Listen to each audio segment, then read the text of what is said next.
Il semble que l'on assiste de plus en plus à un tour de vis sanitaire un peu partout en Europe. Est-ce que ça peut remettre en cause le scénario de reprise économique? On en parle avec Jean-Marc Vittori. Bonjour Jean-Marc. Bonjour David, bonjour éditorialiste, tout le monde. oui. Bonjour tout le monde. Et bonjour, oui, parce qu'on n'est pas que tous les deux, enfin j'espère, hein, éditorialiste aux Échos. Plus sérieusement, quand on voit les annonces gouvernementales, et là ça sort même de la France, hein, quand on voit au Royaume-Uni qui évoque la possibilité d'un nouveau reconfinement généralisé, Madrid qui interdit 850 000 de ses habitants de sortir de leur quartier sauf motif nécessaire, impérieux, à l'école, chez le médecin ou au travail. Puis on voit aussi en France des mesures qui sont prises localement, à Lyon, à Paris. Est-ce que ce tour de vis sanitaire n'arrive pas un peu plus vite que ce qu'on imaginait? Oui. Et après, on parlera de l'impact sur l'activité. Oui, il arrive un peu plus vite que ce qu'on imaginait, mais on a beaucoup du mal à imaginer sur ce qui se passe dans cette épidémie. Moi, c'est ce qui me frappe depuis le début de l'histoire. Si vous regardez des points absolument clés d'une épidémie, on ne sait toujours pas. Et donc, c'est très difficile de savoir ce qui va se passer demain. On le voit bien aujourd'hui. Hein, juste 3 points clés où on ne sait toujours pas. Comment se transmet ce virus ? Maintenant, on sait que c'est par voie aérienne. Combien de temps il vit en l'air? On ne sait pas. On ne sait pas. Aux États-Unis, dans les pays anglo-saxons, on dit qu'il faut avoir une distance de 6 pieds les uns par rapport aux autres. 6 pieds, ça fait 1,83 m. En France, on dit 1 mètre. Ouais. Donc, est-ce que le virus est... Et dans d'autres pays, c'est 1,50 m. Voilà. Donc, bon, premier point clé. Deuxième point clé, immunité. Est-ce que quand on l'a eu, on a une immunité? Pour combien de temps? De quelle qualité cette immunité? Quand vous regardez les débats des meilleurs experts mondiaux là-dessus, ils ne sont pas d'accord entre eux, on ne sait toujours pas. Le troisième point, c'est les enfants. Et c'est évidemment très important parce que les enfants... On a entendu tout et son contraire. Exactement. On a entendu d'abord, attention, ils sont extrêmement dangereux parce qu'ils sont asymptomatiques et ils vont refiler le virus à tout le monde sans qu'on s'en rende compte. Ensuite, on a dit exactement l'inverse en s'appuyant notamment sur des travaux qui ont été faits en Islande, qui a été le premier pays à faire des tests assez systématiques, hein, testant très vite le dixième de sa population. Et puis maintenant, on est un peu entre les deux. Donc, sans ces paramètres absolument clés, c'est très difficile de savoir ce qui se passe. Aujourd'hui, vous écoutez les épidémiologistes, ils font des courbes et en fait, ils prolongent les courbes existantes. Et donc, si on prolonge les courbes existantes aujourd'hui, on a une pente extrêmement ascendante. Et un problème dans un mois. Et donc, un problème à nouveau de saturation des hôpitaux, puisque c'est la saturation des hôpitaux qui avait amené le confinement. Je rappelle que le confinement en France a été décidé parce qu'on avait 5000 lits de réanimation. On en a combien, 10 ou 12 Maintenant, voilà, on a joué, on a accru leur nombre, mais on en avait 5000 au mois de mars. Et donc, on a confiné 65 millions ou 67 millions d'habitants pour éviter que ces 5000 lits... On a tort de prolonger la trajectoire, la courbe? On n'en sait absolument rien. Encore une fois, si vous reprenez...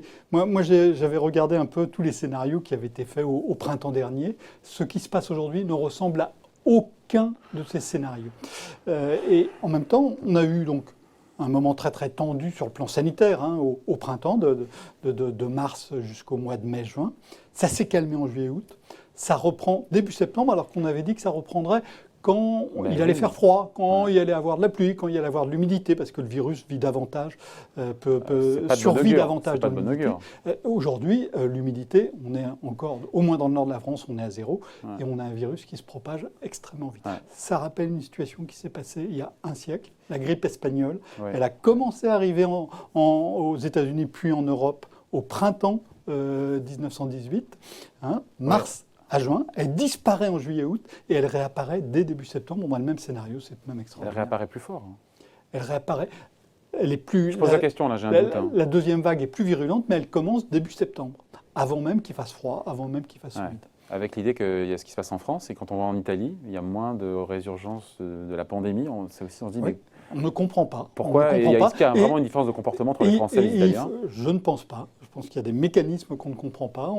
Je pense aussi qu'il y a de la malchance. On sait donc que dans ce qui s'est passé en France au mois de mars, il n'y avait pas eu l'épisode de Mulhouse, où il y avait eu une semaine pendant laquelle des fidèles d'une église se sont retrouvés dans un lieu fermé où on parle, où on chante, et on sait que quand on chante, on émet. Et après, on rentre chez soi un peu partout en France. Voilà. Et ensuite en France, et même, en métropole et même en Guyane.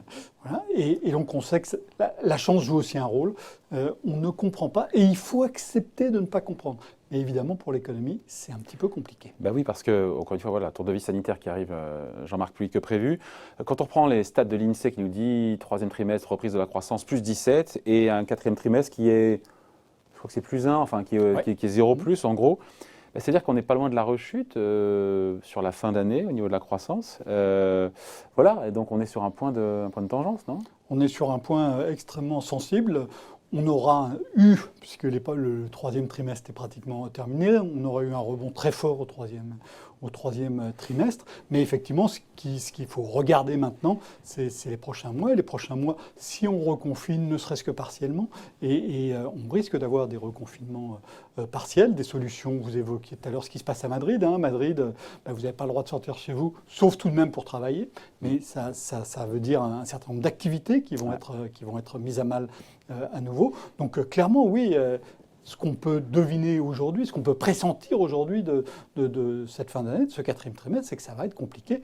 Et la croissance que prévoyait l'INSEE il y a un mois dans un scénario sanitaire qui était différent, semble aujourd'hui optimiste par rapport à ce qu'on voit aujourd'hui.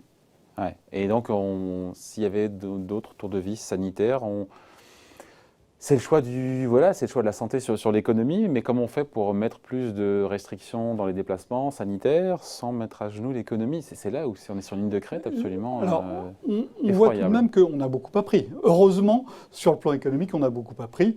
Il n'y a personne pour l'instant, ça viendra peut-être, mais pour l'instant, il n'y a personne en France qui dit qu'il faut reconfiner toute la population. Oui, si on prolonge la courbe, encore une fois, des admissions à l'hôpital, on a un problème dans un mois. Hein. Oui, mais on voit bien qu'il y a des endroits où on a beaucoup plus de problèmes, on a beaucoup plus de cas, on a beaucoup plus de personnes atteintes que d'autres. Ouais. Et on voit clairement que on ne va peut-être pas reconfiner les villes, les régions, les départements où le virus ne circule pratiquement pas. C'est une grosse différence, premièrement. Deuxièmement, on a appris tout de même qu'il y a un certain nombre d'activités qui peuvent être faites autrement. Le télétravail a bien fonctionné, il peut jouer à nouveau un rôle important, on n'hésitera pas à le ressolliciter. Et si vous regardez ce qui se passe dans les entreprises aujourd'hui, on voit clairement que tout le monde est en train de voir comment on va réajuster en permanence. Donc on a une agilité qu'on a acquise et qui risque d'être utile dans les semaines et les mois à venir. Est-ce que la reprise est en péril avec tout ce qu'on s'est dit là? Et le scénario qu'on voit se profiler aujourd'hui, encore une fois, peut-être que dans 15 jours, le virus sera reparti beaucoup plus fort et donc là, soit il se calmera à nouveau. Mais ce qu'on peut dire aujourd'hui, c'est qu'on voit quelque chose qui ressemble à un scénario avec un espèce de W mou, qu'on a une très forte chute, on a une remontée sensible qui est loin de nous ramener au niveau intérieur. On pourra avoir une deuxième chute plus lente parce qu'on va faire plus attention. Jusqu'au vaccin. Et le vaccin, quand est-ce que c'est? Je vous rappelle que Donald Trump l'avait promis pour ses élections. Maintenant, il dit qu'il sera disponible à grande échelle pour le printemps prochain. Moi, j'écoute Paul Hudson, qu'on a eu en interview, le patron de Sanofi, qui nous a dit avril, je crois que c'était avril-mai 2021, lancement mondial. Voilà. Et lancement mondial. Ouais. Vous avez entendu ce que vous venez de dire. Ouais. Lancement mondial. Ça veut dire que tout le monde sera vacciné. Que pour une partie, une fraction suffisante de la population soit vaccinée dans un pays comme la France pour éviter que l'épidémie galope à nouveau, il va falloir attendre encore des mois et des mois. Donc ça nous mène, vous voyez, on a pratiquement un an devant nous d'incertitude très profonde sur ce qui va se passer, avec des conséquences évidemment sur la consommation, avec des conséquences évidemment sur les décisions d'investissement des entreprises. Ouais, pour des secteurs, parce qu'on se dit que s'il faut encore une fois endiguer cette flambée de contamination, certains disent qu'il faut carrément, pourquoi pas fermer les restaurants, en tout cas à l'intérieur des restaurants.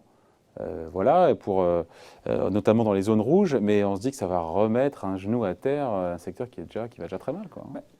Et d'ailleurs, c'est votre confrère Dominique Seux, dans un billet que je lisais, qui disait « Est-ce qu'il faut sacrifier des secteurs, encore une fois, économiques, qui sont à risque sanitaire pour sauver l'ensemble de l'économie ?» Il posait la question.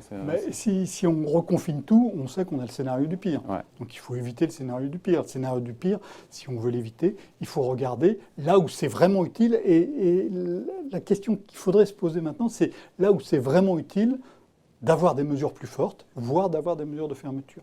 Et il est vraisemblable, donc des restaurants. Il est vraisemblable que les lieux fermés, et ça on ne le savait pas avec cette acuité il y a 6 mois, les lieux fermés où il y a du monde, eh bien ça pose problème. Et donc ça veut dire les salles de cinéma, ça veut dire les salles de concert, ça veut dire les restaurants. Si le virus se diffuse là, on ne va pas interdire, on va pas s'interdire l'idée de fermer ces lieux-là parce que ça va mettre à mal ceux qui les tiennent, au risque d'avoir une Donc pour vous, la économie réponse est oui. Il faut qui accepter dégringue. de sacrifier certains secteurs pour Pas pouvoir. sacrifier, il faut accepter de fermer les endroits Ouais. où le virus se diffuse. Ouais. Vous voyez que quand on pose la Ouais. question comme ça, c'est un petit peu différent. Bon. Voilà, donc de nouveau tour de vis sanitaire, en tout cas, qui arrive plus vite que ce qu'on imaginait. Mais on n'est pas à l'abri de nouvelles surprises. Merci en tout cas. Point de vue signé Jean-Marc Vittori, donc éditorialiste aux Échos. Merci Jean-Marc. Merci à vous.